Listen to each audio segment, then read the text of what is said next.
חונני, חונני, חונני השם, כי נבהלו עצמוי, ונפשי, ונפשי, נבהלו מאוד. חונני, חונני, חונני השם, כי נבהלו עצמוי, ונפשי, ונפשי, נבהלו מאוד.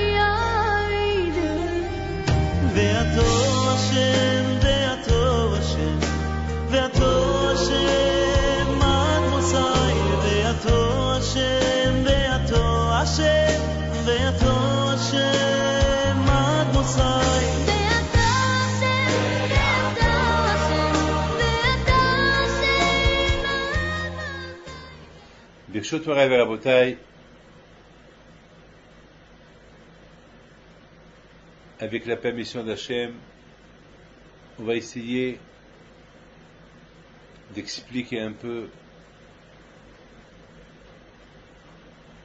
étant donné que nous sommes à la veille de Tisha B'Av, et j'ai toujours expliqué que la veille de Tisha B'Av, c'est un jour qui est, c'est le seul moment de toute l'année qu'au moins on pense vraiment sur la destruction de Beth Amikdash. Parce que même que pendant toute l'année, on parle de la destruction de Beth Amikdash, même lorsqu'on se marie, on casse un verre pour commémorer la destruction de Beth Amikdash. Après on oublie parce qu'à toute cette soirée on chante, on danse avec le Hatan et la Kalla. Et pourtant, c'est des moments très émotionnels lorsqu'on prend le verre, on le casse. C'est des moments extraordinaires. C'est-à-dire que même pendant les moments les plus, les moments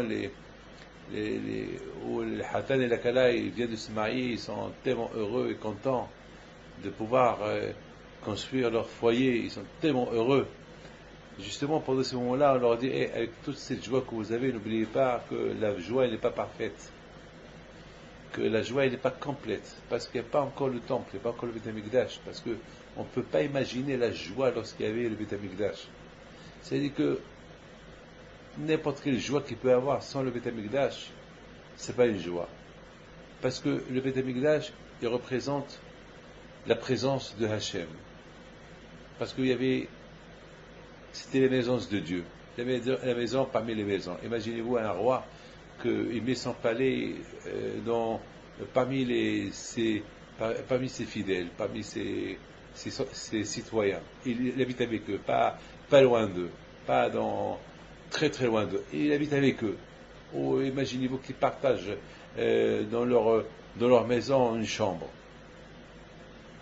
Imaginez-vous ça, c'est inimaginable. Imaginez-vous que vous êtes tous dans un hôtel et on vous dit que le roi il se trouve dans l'hôtel. Waouh! Tout le monde va dire, j'étais avec le roi à l'hôtel, j'étais avec le roi, j'ai vu le roi, il même était assis à côté de nous à la salle à manger et on a même pris l'ascenseur ensemble. Imaginez-vous ça. Alors c'est ça. Lorsqu'il y avait le Beth Amikdash, Hachem il habitait dans cette terre. Vous savez quoi, Akash-Baruch-Hu était très heureux lorsqu'on lui a construit le temple. Il a dit, je laisse là-haut et je vais habiter avec vous en bas. C'est pas pareil, Hachem qui soit en haut, comme s'il est avec nous. Même que maintenant aujourd'hui il n'y a pas le Beth Amikdash, ça ne veut pas dire qu'il n'est pas avec nous, il n'est pas avec nous en bas. Mais à l'époque, lorsqu'il y avait le Beth Amikdash, vraiment, on sentait sa présence, on voyait, on n'avait pas besoin de chercher sa présence. Elle était là. Elle était là, sa présence. On la sentait. Comme tu vois ton père, il est à côté de toi, c'est pas comme si ton père se trouve en Australie. Il était là. Donc malheureusement aujourd'hui les choses ils sont pas pareilles, le Beth Amikdash n'est pas là.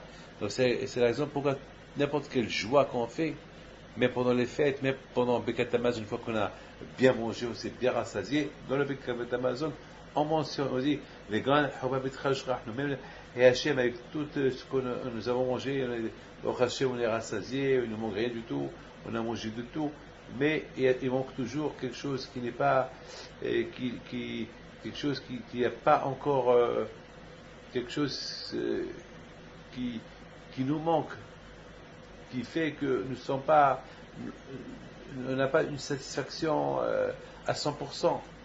Le fait qu'il n'y a pas le Beth Amikdash. Ça veut dire que le Beth Amikdash c'est important, c'est la présence d'Hachem.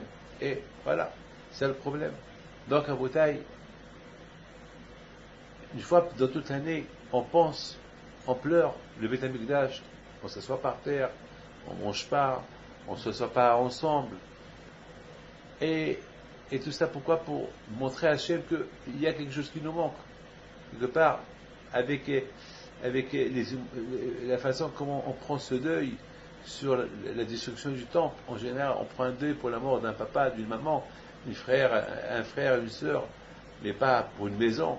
Ah ben justement, Rabotai, les vrais tzadikim, ils font le deuil chaque jour, chaque nuit, pour le Beth Amikdash. Rien que c'est un deuil qui n'est pas comme le deuil de Tisha B'Av. La différence entre le deuil de Tisha B'Av et le deuil de chaque jour, parce que chaque jour on se rappelle, on pense on mentionne le manque de Beth Amikdash, c'est chaque jour.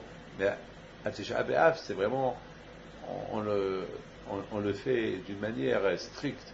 On jeûne, on mange pas de la viande, il n'y a pas de musique, il n'y a pas, on met pas du cuir, etc., etc. C'est vraiment, c'est un vrai deuil, presque un vrai deuil. On n'a pas le droit d'étudier la Torah. Enfin, pendant toute l'année, c'est un deuil qu'on se rappelle, comme par exemple Pessah. À Pessah, chaque jour, on se rappelle de la sortie de l'Égypte. Mais à Pessah, on parle de la sortie de l'Égypte. On nous dit comme si ce soir on est sorti de l'Égypte. Mais chaque jour, on parle de Pessah. Chaque jour, donc à Shema, on se rappelle de la sortie d'Égypte. Il n'y a pas un jour qu'on ne parle pas de la sortie d'Égypte. Mais à Pessah, vraiment, non seulement qu'on parle de la sortie d'Égypte, et on raconte l'histoire, et on mange la galette, on mange pas le hametz, et on doit se considérer comme qu'on est sorti de l'Égypte. Donc c'est deux fêtes dans l'année. C'est vraiment de l'extrême à l'extrême. Pessah, c'est la joie. Tisha B'Av, c'est le deuil. Pessah, toute l'année, on parle de la sortie d'Égypte, mais à Pessah, on marque comme si on est sorti de l'Égypte. On est content, on est heureux, comme si on est les gens libres. Et de même, à Tisha B'Av, toute l'année, on parle de la destruction du temple plusieurs fois dans la journée. Mais à Tisha B'Av, vraiment, on marque le coup que ça soit par terre, comme vraiment aussi on est en train d'assister au temple qu'il est en train de brûler. Mes amis, il faut savoir une chose. Quelle est la raison qu'Akadosh Baruch Hu n'a pas, avec tous ces moments difficiles qu'on passe, qu'on traverse aujourd'hui, comment Akadosh Baruch Hu, il n'a pas eu pitié de nous, que ça suffit, qui se manifeste. Je pense que le monde entier, il a besoin de savoir la vérité. Que ce soit juif ou pas juif, tout le monde, on a besoin de voir la présence d'Hachem. Bien sûr, on a la Emouna, mais aujourd'hui, on veut passer à quelque chose qui est au-delà de la Emouna. C'est-à-dire, on veut voir.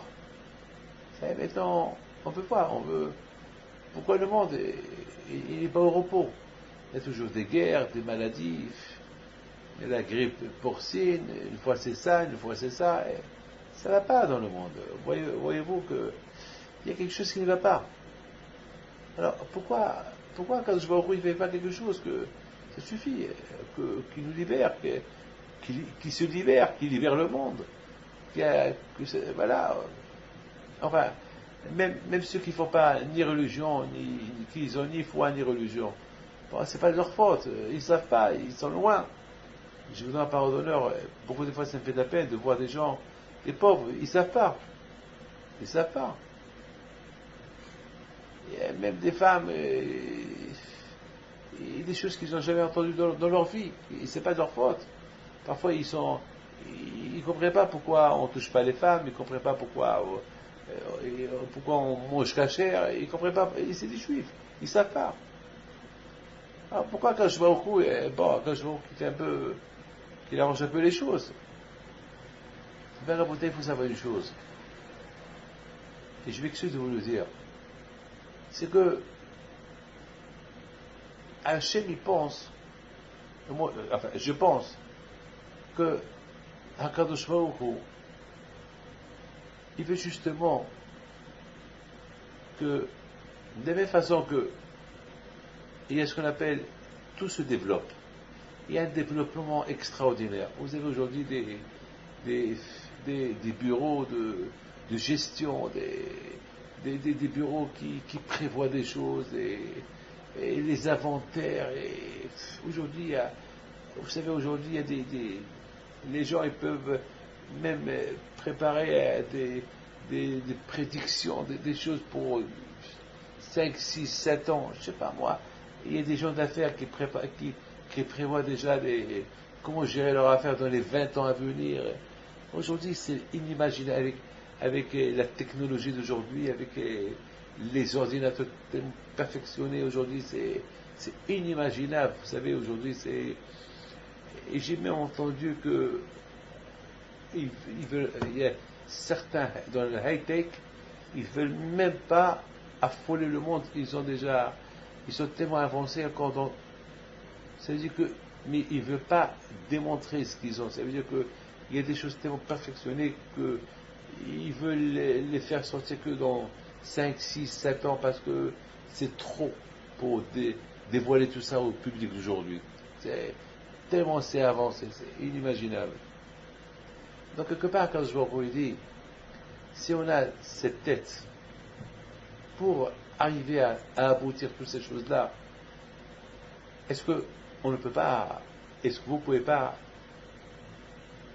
un peu réfléchir qu'il y a au-delà de tout cela? Mais c'est tellement facile. C'est tellement facile que c'est avec l'homme. Il réfléchit un peu parce qu'a priori, l'homme jamais il va aboutir à ses fins. Jamais. De plus qu'il invente, il trouve qu'il est loin de ce qu'il peut inventer.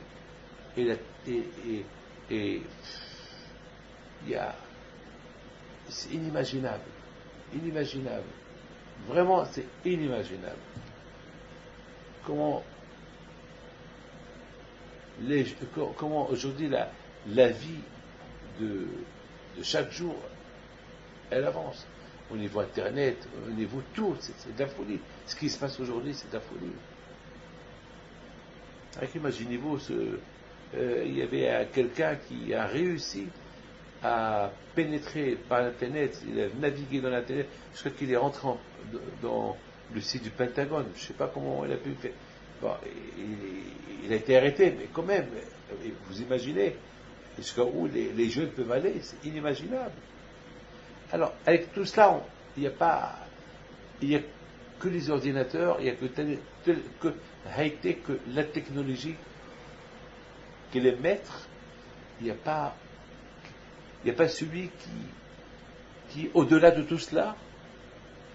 Est-ce qu'on ne peut pas un peu naviguer dans un autre système pour comprendre qui est le maître de tout cela? Quoi, c'est l'ordinateur, c'est l'atome, les maîtres du monde. Mais même l'atome, on arrive à un certain point dans l'atome. J'ai vu dans la science que même l'atome, on arrive à un endroit dans l'atome, ça s'appelle l'infini. Ils n'arrivent plus à comprendre. Il y a quelque part dans l'atome qu'on ne peut plus comprendre. Et c'est ça la bataille. Pourquoi Kadosh Baruch Hu, il attend un peu. Kadosh Baruch Hu, quelque part, il voit qu'aujourd'hui il y a ce qu'on appelle, je pense, je vais vous expliquer ce que Hachamim nous disent. Hachamim disent que Ben David va Mashiach ne peut pas venir jusqu'à que le monde il sera ou coupable ou pas coupable, Hayav ou Zakai.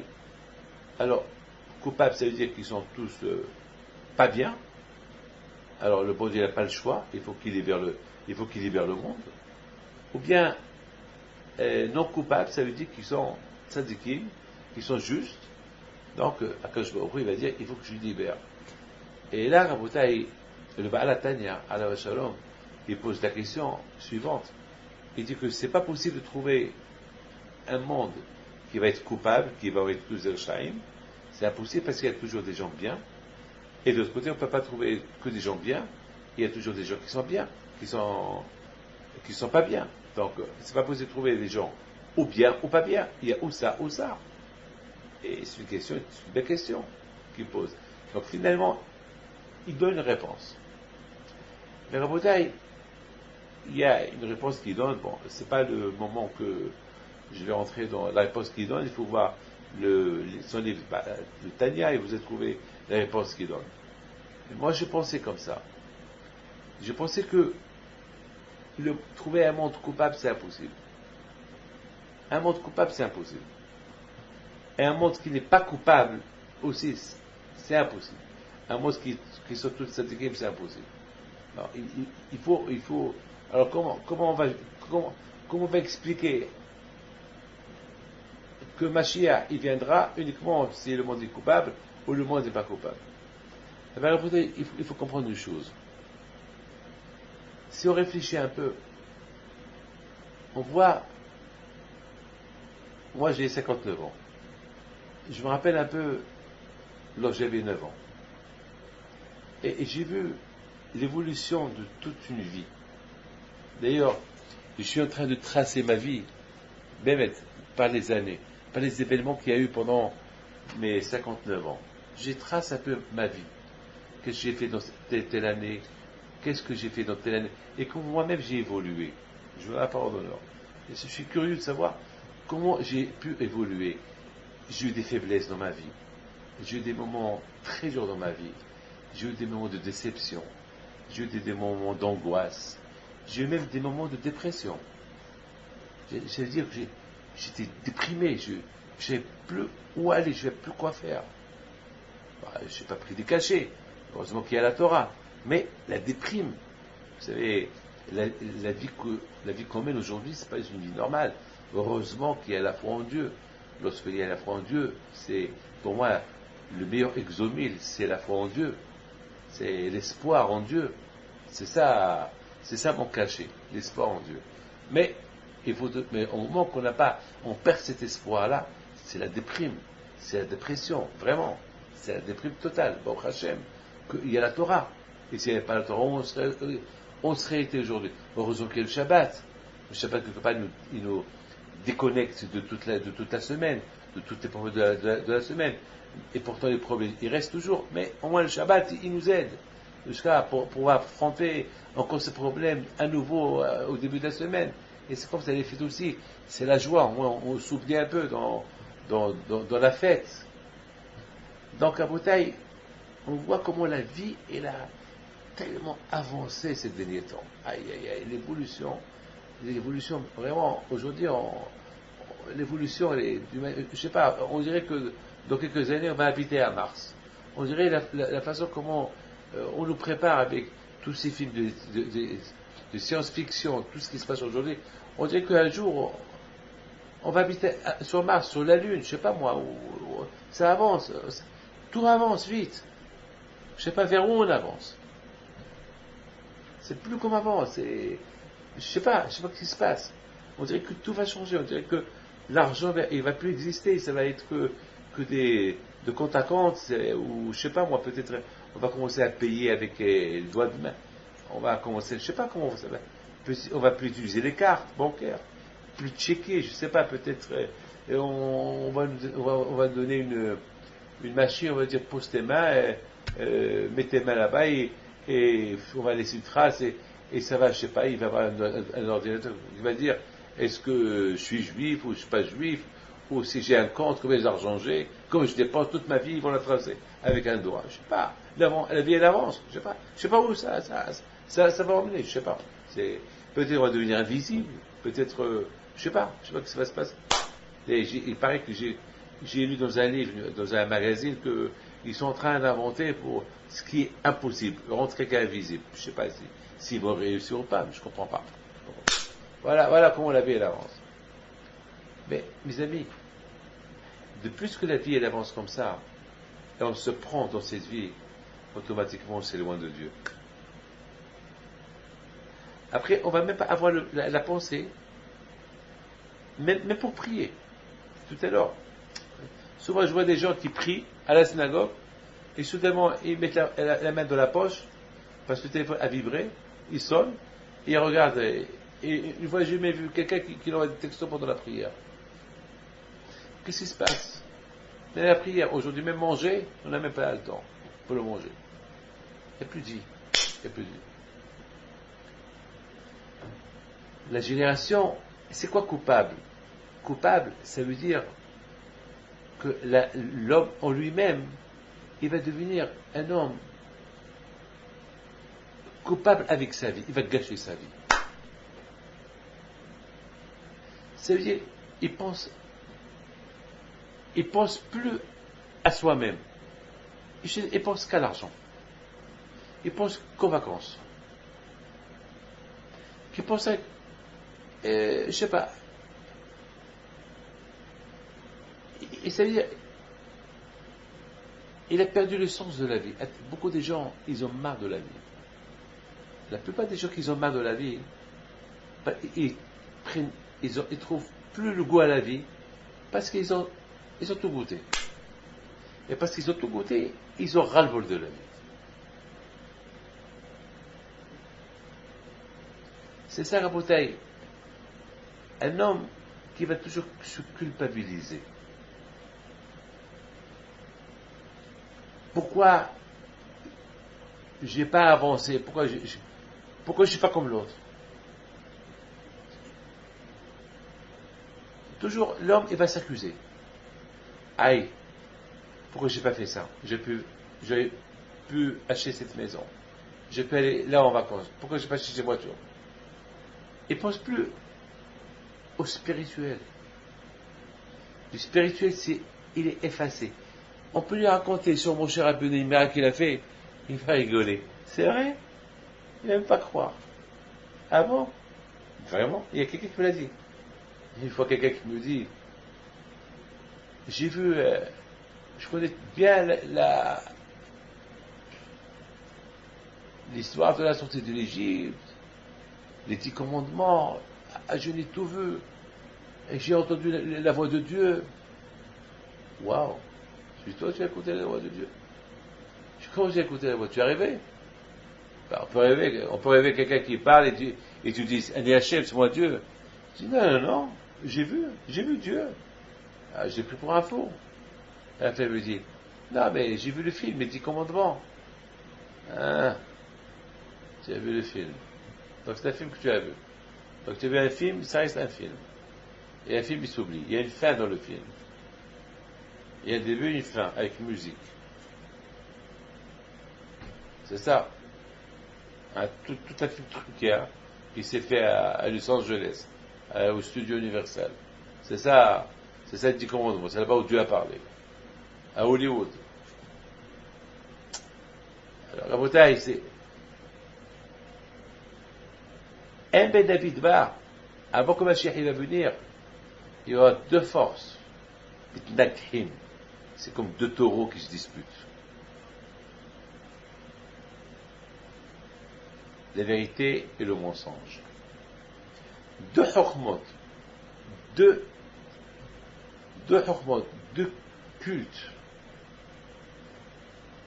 Le high-tech, dirigé par la Touma, dirigé par l'impureté. Le vrai high-tech qui va t'embrouiller la tête, que tu n'auras plus le temps pour penser à Kadosh Baruch Hu. Elle va t'engloutir dans le système de high-tech, et l'argent, et la nouvelle mode, et l'innovation des téléphones, et ce téléphone, et cet ordinateur, etc.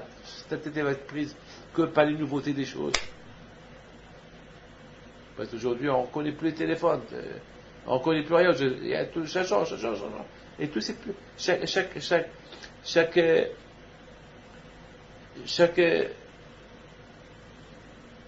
Sony, elle a ses ingénieurs, Samsung a ses ingénieurs, l'autre elle a la police qui se passe aujourd'hui. C'est ce qu'il dit la Gemara. En ben David va, David Amelech alav shalom, il va pas venir jusqu'à qu'il va y avoir ces deux guerres. Le high-tech, la chokma, la sagesse, l'intelligence et la Torah. Parce que dans la Torah, il y a tout aussi.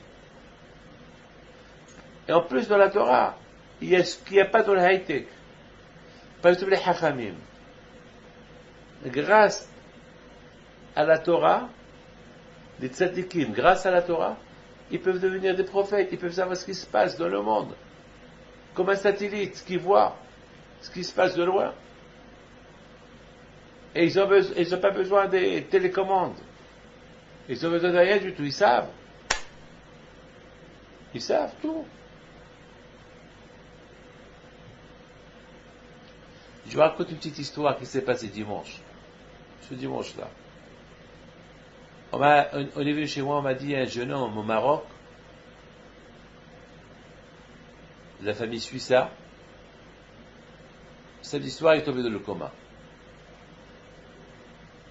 Et il y a ceux qui disent c'est le cerveau, il y a ceux qui disent ceci. Et le matin, j'arrive à la yeshiva, on vient chez moi, on pleure. Je connais ce garçon-là, je connais la famille. Et je lui appelle parce que je connais bien sa famille, ils sont très gentils. Et c'était le voisin au Maroc, lorsqu'on habitait à Casablanca. Et j'avais beaucoup de peine. Et je vois la famille, les amis qui pleurent.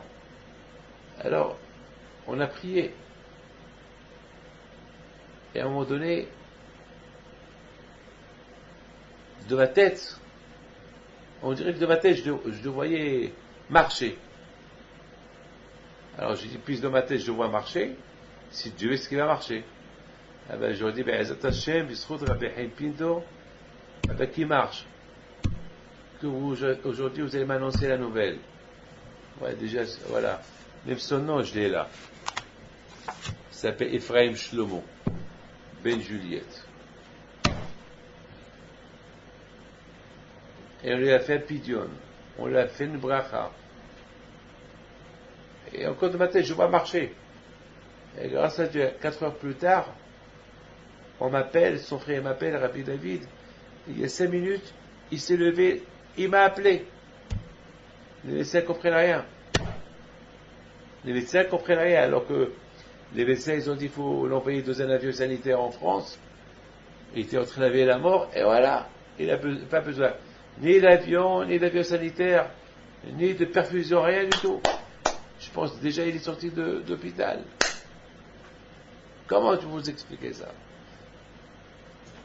Et pourtant on voit ça. Et pourquoi les gens, ils ne s'attachent pas à ça? Pourquoi les gens ne vont pas venir tous écouter cette histoire-là et tous faire teshuva et venir vers Akadosh Baruch Hu? Pourquoi? C'est pourquoi? Parce qu'il y a l'autre force, parce qu'on est en pleine guerre. Moi, par exemple, je ne suis pas primitif, mais je fais beaucoup attention aux ordinateurs et tout ce qui est high-tech, Internet, tout ça. Pourquoi? Parce que je ne veux pas que je sois esclave à tout cela. Je n'ai pas besoin. Pour moi, ce que je veux, je trouve dans la Torah. Dans la Torah, il y a tout. Il y a tout dans la Torah. Qu'est-ce que tu veux chercher? Qu'est-ce que tu vas chercher en dehors des choses que ce n'était pas la Torah? Il y a la Torah, Baruch Hashem. Alors, avant que Mashiach il va venir, où les gens ils vont être coupables. C'est quoi coupable? Coupable parce que ils auraient pu trouver la vérité. Parce que de la même façon qu'il y a high-tech, il y a cette intelligence-là qui les fait avancer à aller à 100 km à l'heure, on peut leur reprocher que, et après, qu'est-ce qu'il y a? Et après, où tu vas aller?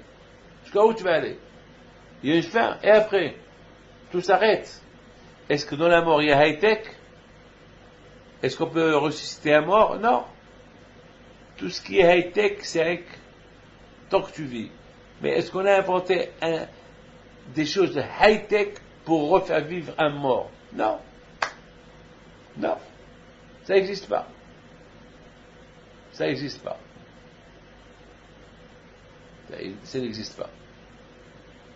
Peut-être, ils disent qu'ils peuvent, il y a toujours de l'ADN, il y a toujours la vie qu'elle reste, mais il y aura des choses qui ne pourront jamais toucher. Et les jours qui toucheront ça, ce sera la fin du monde. Parce qu'il y a le domaine de Dieu. Maintenant, le bon Dieu, il laisse tout le monde jouer. Faites vos jeux. Mais à un moment donné, il va leur dire, rien ne va plus, c'est moi le chef. À un moment donné, il va leur dire, vous voulez prendre ma place de créateur? Allez, calmez-vous. Donc, à Boutaï, les tzaddikim d'aujourd'hui, c'est des ordinateurs extraordinaires qu'ils ont dans leur tête. Ils savent. Vous croyez qu'ils ne peuvent pas inventer aussi des choses extraordinaires, plus fort que le high-tech? Ils ne veulent pas. Pourquoi justement Melech aurait pu le faire? Il n'a pas fait. Et pourtant c'était l'homme le plus hacham du monde. Il n'a pas fait. Pourquoi il n'a pas fait? Parce que ça ne l'intéressait pas. Ce qui l'intéressait, c'est le high-tech spirituel. High technologique spirituel. Voilà. Pour être plus high, au plus haut possible, être à côté d'Hachem, être proche d'Hachem, par la Torah. Donc si Dieu veut, avant qu'on Mashiach, il va venir, il va y avoir deux éléments, deux forces qui vont se battre. Une force qui va t'attirer et t'embrouiller vers un monde futur que tu vis dans le monde, et après tu t'oublies et tu trouves que ça, il n'y a que ça. Et il y a l'autre force que malheureusement, sans le vouloir, tu vas être pris dans la high-tech, dans un monde sans le vouloir. Et il y a un autre monde, il y a une autre catégorie, que tu vas être dans un autre monde qui s'appelle Torah, Mitzvot, proche de Dieu,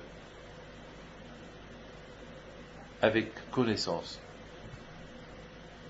Et c'est pas sur le vouloir, c'est fait exprès, parce que tu as cherché. Parce que tu l'as cherché. Avec tout le high-tech qu'ils voient, ils savent, Yishmada, il y a la science, mais il y a la Torah. Non, on ne mélange pas les choses. La science, jusqu'à où il faut s'arrêter avec la science, et avec la Torah, il n'y a pas de gvoul, il n'y a pas de limite. Avec la Torah, on ne s'arrête jamais. Mes amis, donc Mashiach, il ne peut pas venir jusqu'à que chacun ait fait ses jeux. Que chacun ait fait son jeu. Il y a maintenant la guerre des gangs.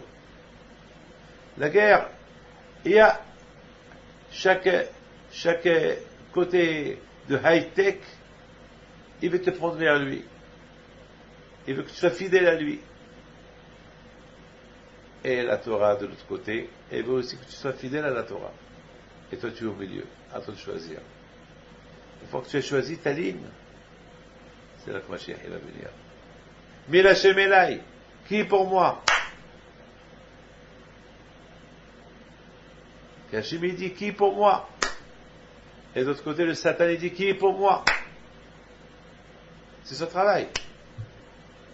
Mes amis, je voudrais vous raconter quelque chose après j'arrête. Je ne sais pas si vous avez entendu parler de Malkat Sheva, l'arrêt de Saba. L'arrêt de Saba, c'était une reine, et je crois que c'est la reine d'Éthiopie, il y a à l'époque de Shlomo Melech.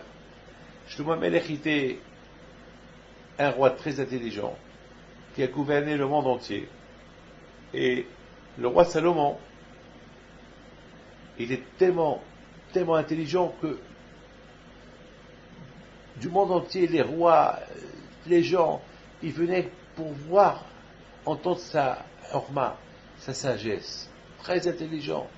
Et les gens lui posaient des questions sur la science. Ils le voyaient parler avec les animaux. C'est extraordinaire. Et il avait des conversations avec les dauphins, avec les baleines, les lions.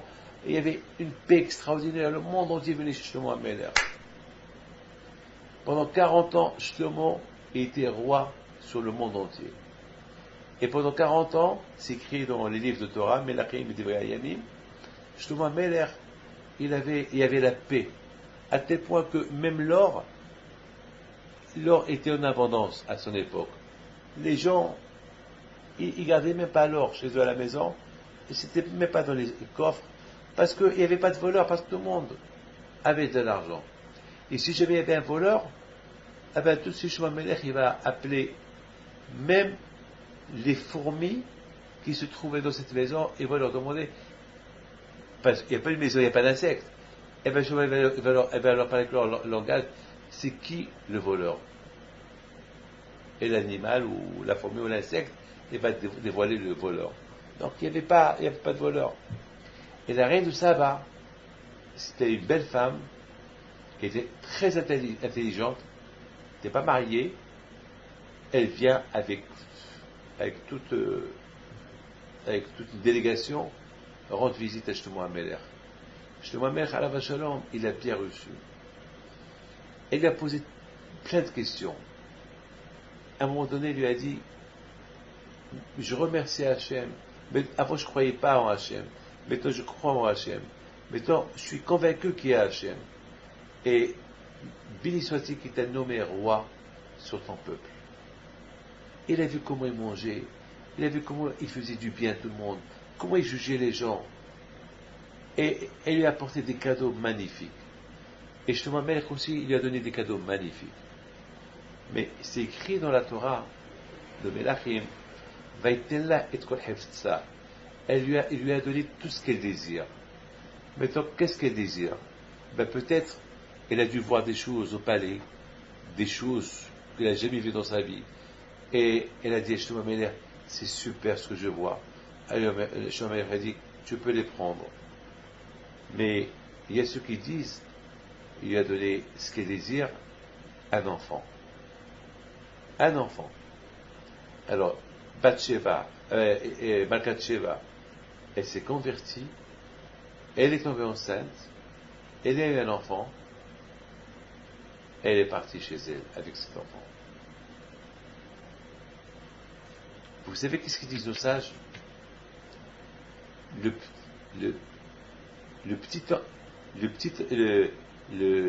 petit-fils de Malkat Sheva, c'était Nabucodonosor, Nebuchadnezzar, celui qui a détruit le Beth Amikdash. C'est la folie, ça. Vous imaginez, Shlomo Amelech, le roi Salomon, c'est lui qui a construit le temple et qui a détruit le temple, son petit-fils. C'est la folie. Son petit-fils. Comment vous expliquez ça? Comment est-ce possible? Le roi Salomon était marié avec la fille de Pharaon, il l'a convertie, mais qui a détruit, qui était la cause de la destruction du Beth Amikdash? Pharaon. Le grand-père de ce Pharaon qui avait donné sa fille à Shlomo Amelech. Parce qu'il y avait un pacte entre les Juifs et Pharaon. Donc, le roi Nebuchadnezzar, pour faire la guerre contre les Juifs, il a cassé le pacte. Il a détruit l'Égypte. Et après, il est venu détruire Israël. C'est-à-dire, c'est inimaginable. Comment vous pouvez comprendre celui qui a construit le Beth Amikdash, son petit-fils, c'est lui qui l'a détruit? Comment est-ce possible? Comment est-ce possible? Vous savez, la bataille, ce que j'ai pensé? Est-ce que c'est possible que de Shlomo Amelech, du roi Salomon, il aurait pu sortir un goy comme Nebuchadnezzar qui a tué des millions de juifs et détruit le temple? Comment est-ce possible? Ah, c'est dur pour moi, c'est la Torah, elle n'aurait pas dit ça, j'aurais pas cru. Quelqu'un me l'aurait dit, j'aurais pas cru. Mais c'est écrit dans la Torah. La Gemara, c'est écrit dans la Gemara. Regardez de Me'am Loès, de Melachim, et vous allez voir ce que je vous dis.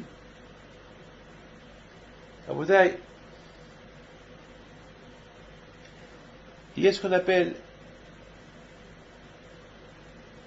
lorsqu'on fait une mitzvah d'Ishem Shamayim, on fait une mitzvah avec conviction. Ou bien il y a ceux qui font une mitzvah sans conviction, comme ça. Même sans amour pour la faire. Et bien justement, lorsque tu fais une mitzvah avec conviction, elle t'apporte la joie, elle t'apporte un goût pour la refaire. Mais alors tu fais une mitzvah sans conviction, tu la fais sans joie, et tu te donnes pas envie de la refaire. Quelqu'un qui passe des bonnes vacances, il y fait avec conviction, il a envie de les faire. Mais quelqu'un que tu le forces à faire les vacances, il les fait sans joie, il ne voudra pas les faire. Voilà. La reine de Saba, elle ne s'est pas convertie parce qu'elle avait une conviction de devenir juive. Elle s'est convertie uniquement parce qu'elle voulait un enfant intelligent, comme Shlomo HaMelech. La preuve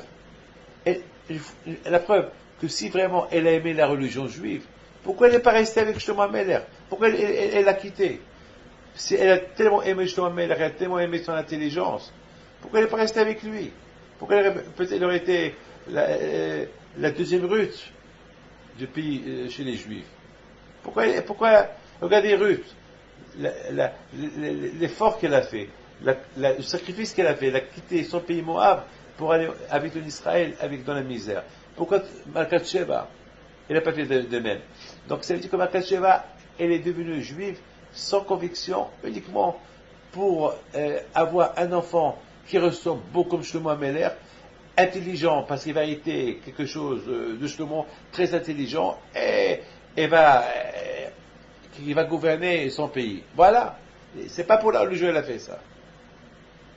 Alors quand je vois au coup, il dit Shlomo HaMelech, Shlomo, pourquoi tu n'as pas fait des recherches? Est-ce vraiment il veut se convertir pour la religion ou pas? Pourquoi tu l'as accepté comme ça?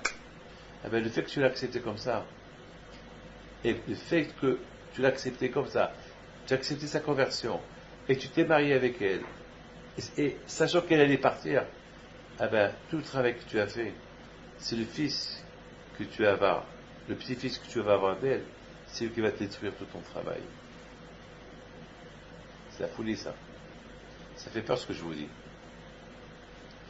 De là, on apprend quelqu'un qui fait une mitzvah sans conviction devant les gens,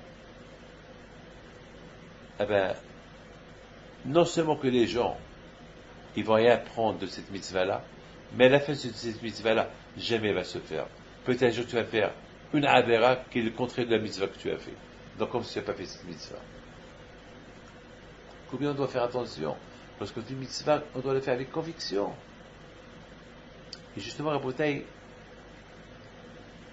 à cette époque-là de Tisha B'Av, c'est la paracha, et c'est pour ça que cette paracha-là, c'est la paracha de Vait Hanan. Toujours la paracha de Bereshit, de Devarim Vait Hanan, c'est des parachutes où on parle beaucoup de, il y a des remazim, il y a des sous-entendus qu'on parle de Beth Amikdash et la destruction de Beth Amikdash. Toujours ces deux parachutes qui tombent dans la période de Beth Amikdash. Mais après ces deux parachutes là de Devarim Vait Hanan, on parle de Ekev et Re'e. Et c'est quoi Ekev et Re'e? Ekev, c'est le talon, la fin. Re'e, c'est voir. Et pour moi, ces deux parachutes sont belles. Et tout ce que je viens de vous dire maintenant, c'est la fin et le début. En général, il y a le début et la fin. En général, oui ou pas? Il y a une naissance et la mort. Mais dans la parachute Ekev et Re'e, Ekev, c'est le talon, c'est la fin. Et Re'e, c'est voir. Alors, pourquoi on ne commence pas par Re'e et après Ekev? Début, tu vois, après c'est la fin. C'est pourquoi? Parce que pour moi, ces deux parachutes-là, c'est la fin et le début. Et tout que les deux parachutes de Devarim et Vait Hanan, ça parle de la destruction de Beth Amikdash, qui veut dire Ekev, qui veut dire la fin. Eh ben, après une fin, il y a la résurrection, Tihatamitim, la Géoula, la délivrance, la lumière, la fin des temps. La fin des temps. Et c'est la raison à voter pourquoi c'est un homme, combien un homme qui doit faire attention lorsqu'il fait une chose, combien il doit la faire avec conviction et la faire avec amour et la faire avec humilité, en la faisant avec humilité, il va voir la lumière. Et qui est vrai. Regardez la bouteille, Malkatchev, à l'arrêt de Saba. Tout son désir, c'était quoi? Avoir un enfant de Shlomo HaMelech, un homme comme lui. Alors Shlomo HaMelech, lorsqu'il a été avec elle, il lui a donné son désir. Voilà un enfant comme toi. Un enfant comme toi, comme tu veux, voilà ce que tu veux. Eh bien, quand je n'étais pas d'accord avec lui, puis je lui ai donné un enfant comme elle veut, et pas un enfant comme toi tu veux, eh bien, lui, il va détruire le temple que toi tu as construit. Et au je termine avec, mes amis, avec, comment ça s'appelle, avec, je ne sais pas si vous connaissez le maître de Rabbi Meir Balanes. Il s'appelle Elisha Ben Abouya. Qu'au début était un tzaddik, mais à la fin il est devenu athée, malheureusement. Et le sage raconte que lorsque Elisha est né, son père Abouya, il a fait une grande fête. Il a invité tout le monde à la cérémonie. Et tout le monde était là pour la cérémonie, pour la Brit Mila. Et après la Brit Mila, ils ont attaqué la Saouda. Et tout le monde était assis, ils ont commencé à chanter. Et les Hachamim, ils ont dit, bon, non, on ne va pas manger, ça y est, on a mangé la Saouda, c'est pas la peine. Quand on joue des fêtes, il reste 3-4 heures, les gens en train de boire et parler, voilà. Manger. La Saouda, tu goûtes, tu t'en vas. Tu goûtes, il y a un Dvar Torah, tu t'en vas. Mais là, c'est les Saouda, à n'en pas finir. Il y a des endroits qu'il faut la Saouda toute la nuit. Un mariage toute la nuit. Avec tous les groupes qu'il y a dans le monde. C'est plus le Saouda, c'est un disco. Donc à Mouta, il s'est passé que les Hachamim, ils sont partis dans un coin, ils ont commencé à étudier la Torah, et le feu est descendu, il les a encerclés. Et Avouya, il a dit à ses Hachamim, est-ce que vous voulez brûler ma maison? Ils ont dit non. Non, on est en train d'étudier la Torah c'est du feu. Il ne va pas brûler ta maison. Elle a dit, ah, c'est comme ça. Ah, c'est super, hein. Waouh. Vous êtes au milieu du feu et vous ne brûlez pas. Ah, c'est impressionnant. Alors, mon fils aussi, je vais l'envoyer à Ela Yeshiva, il va venir comme vous. Mais étant donné qu'Avouya, il n'avait pas un Leshem Shamaim, il n'a pas envoyé son fils étudier la Torah pour la Torah. Il a envoyé la Yeshiva à son fils uniquement pour quand les gens lui donnent les honneurs, alors il devenait athée à la fin. On ne peut pas étudier la Torah sans conviction. On ne peut pas étudier la Torah uniquement pour avoir des honneurs. Non. Non, la Torah c'est Torah Hashem, c'est la Torah d'Akadosh Baruch Hu. Comme l'arrêt de Saba. Elle voulait un enfant, pas qu'il soit un tzaddik. Elle voulait un enfant qui soit intelligent comme Shlomo. C'est ça son désir. Qu'il soit comme elle. Donc sa conversion n'était pas nette. Quand je me dit Shlomo HaMelech, Shlomo, pourquoi tu as laissé cet enfant partir? Pourquoi tu as laissé cette femme-là partir enceinte? Pourquoi? Donc ça veut dire que tu vas chercher à lui donner son désir. Au lieu que tu cherches toi aussi ton désir d'avoir un enfant qui soit tzaddik. Alors, lui il va détruire cette maison-là de Beth Hashem. Vous voyez, Rabotai, la réponse à tout. Pour que le Beth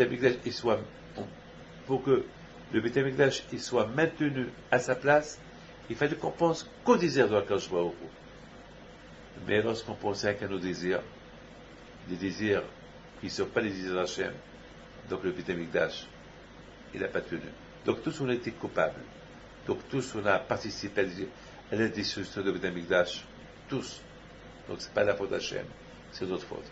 Mes amis, que le bon Dieu vous protège et qu'Akadosh Baruch Hu vous donne un bracha v'hatzlacha et que Dieu vous donne une longue vie. Amen. Keratzon.